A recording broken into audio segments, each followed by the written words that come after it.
Today we're going to talk about dependent events, and that's when an outcome of one event impacts the outcome of another. It's a dependent event.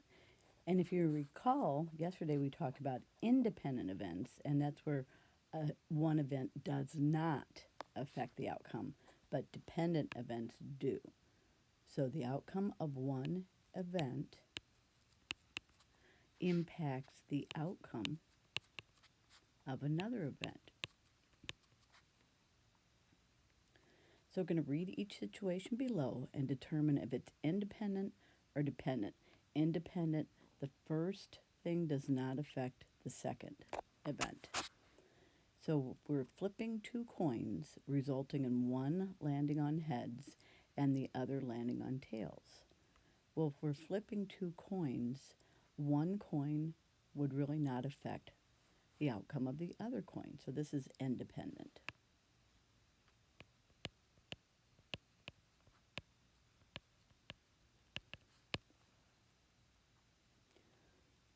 Our next situation, the captain of the football team is selected and the co-captain isn't selected. So if we had, say, a group of 12 players, a captain was selected, well, then he would not be up in the running, so to speak, for a co-captain. He'd already be out and selected as the captain. So the selection of the co-captain would be dependent on who became the captain. So this is dependent.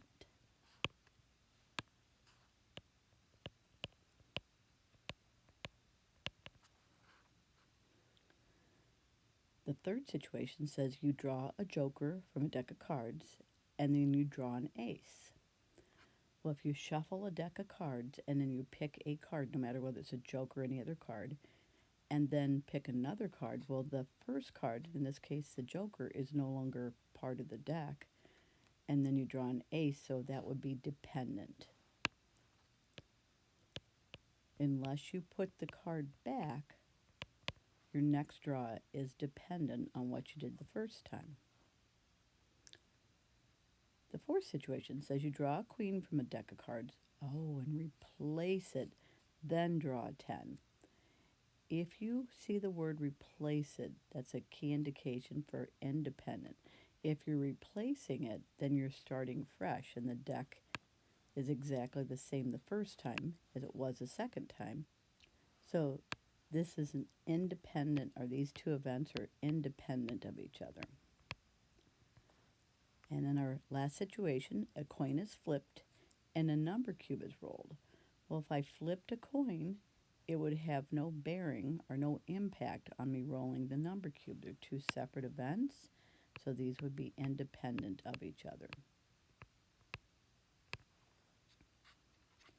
So if you recall, we explored the way that probability is written for independent. It's a probability of the first event times the second event.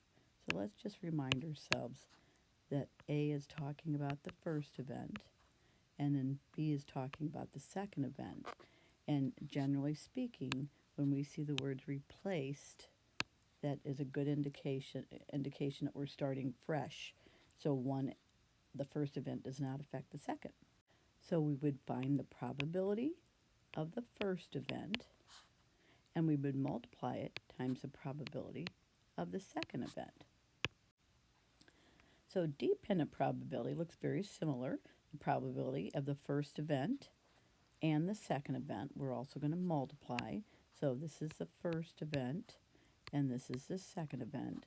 And we start out the same. We find the probability of the first event, but this is where it gets different. We're going to find the probability of B after event A has occurred, and generally one of the outcomes has been eliminated. It's been removed from, so we're generally subtracting the total number of outcomes, one from the total number of outcomes. So let's see what this looks like. Let's explore.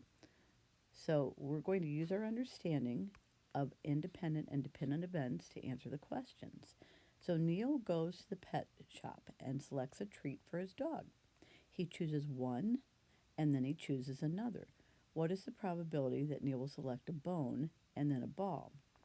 So we have 1, 2, 3, 4, 5, 6, 7 items. So our first event, Neil wants to select a bone. So we're going to write that as 3 bones. 1, 2, 3 bones out of 7. And then it says that he wants to select a ball. Well, if we look at this, we're going to assume that he selected a bone first. So now we have 1, 2, 3, 4, 5, 6 items left for his second selection. And I see 2 balls, but there's only 6 items left after he selected a bone. So we're going to write that as 2 over 6.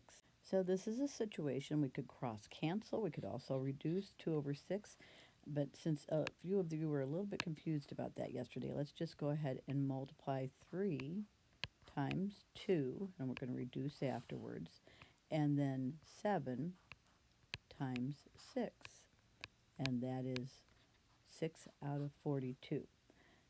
So if we reduce this, I hope you notice that 6 is a factor of 42, so we're going to divide both numbers by 6, and so it's 1 out of 7 chance that Neil will select a bone and then a ball. So let's look at our second situation. Mackenzie chooses one candle and then chooses another candle. What is the probability that Mackenzie selects a polka dot candle both times? So it says nothing about replacing it. So we're looking for a polka dot candle. First of all, we have to count the number of candles. 1, 2, 3, 4, 5.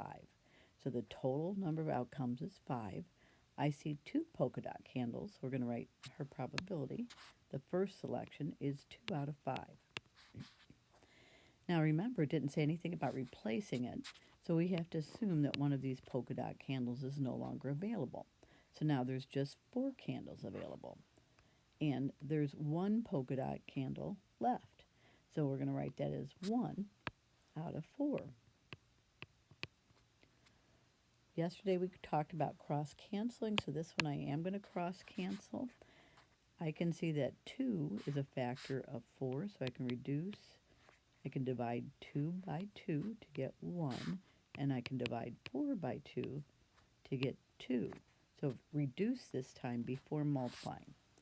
Now I'm going to multiply 1 times 1 to get 1, and 5 times 2 to get 10.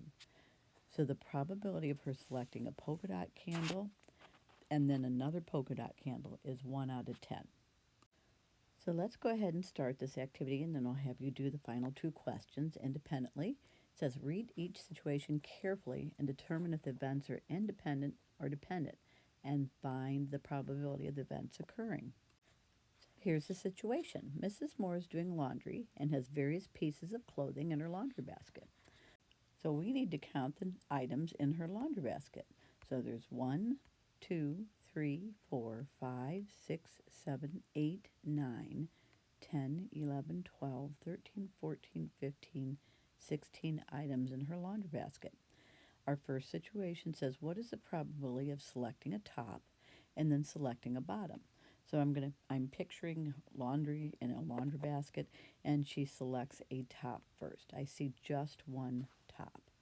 So we're going to write that is 1 top out of 16 items. Now, it doesn't say she replaced it, so we're going to consider the top gone. So now, the next is selecting a bottom. So let's count the bottoms. 1, 2, I see 3 pair of pants, and 2 skirts. So 1, 2, 3, 4, 5. 5 bottoms altogether. So we're going to write that as 5 out of 15, because remember, the shirt is no longer there. So this would be a great place to reduce before we start. I can divide 5 by 5 and 15 by 5. I can reduce this to, if I divide, I'm going to get 1/3. And that's going to make it easier to multiply. 1 times 1 would be 1, and 16 times 3 is 48. So the probability of doing both of those events, one right after the other, is 1 out of 48. Let's read our second situation. Number 9 says, what is the probability of selecting a striped sock, replacing it, and then selecting another striped sock? So we have 1, 2, 3, 4, 5 striped socks out of 15. Out of 16. And now if we replaced it, it's like starting fresh. We still have 5 striped socks out of 16. And unfortunately, 5 is not a factor of 16, and so I can't reduce this. So I'm just going to have to multiply the numbers as is. 5 times 5 is 25, and 16 times 16 is 256. And unfortunately, we cannot reduce this. So I'd like you to work on 10 and 11 on your own. Thank you.